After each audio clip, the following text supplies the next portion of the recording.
Champions লিগের দ্বিতীয় সেমিফাইনালে আজ মুখোমুখি হতে যাচ্ছে পিএসজি বনাম আর্সেনাল। খেলাটি অনুষ্ঠিত হবে পিএসজির মাঠে।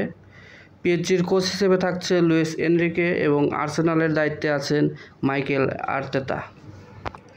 প্রথমে দেখে নেই পিএসজির একাদশে কে থাকতে পারে বা লাইন আপটা কী হতে পারে। ধারণা করা হচ্ছে লুইস এনরিকে আজ 4-3-3 ফরমেশনে খেলতে পারেন। এক্ষেত্রে তার ডিফেন্স লাইনে থাকতে পারে আশরাফ হাকিমি, মার্কিনহুইস, উইলিয়াম পাচো ও নুনো মেন্ডেস। এছাড়া মিডফিল্ডে পাওয়া যাবে ফ্যাবিয়ান রুইজ, নেভেস ও ভিতিনহাকে। বলে রাখা ভালো, ভিতিনহা কিন্তু প্রচুর ফর্মে আছে। এছাড়া ফরওয়ার্ড লাইনে থাকছে ডিজায়ার দুয়ে, ওসমান ডেম্বেলে ও খবরস্তেখিলিয়া। এখন দেখে নেই আর্সেনালের পসিবল একাদশে কে থাকতে পারে। গোলকিপারের দায়িত্বে যথারীতি থাকবে ডেভিড রায়া।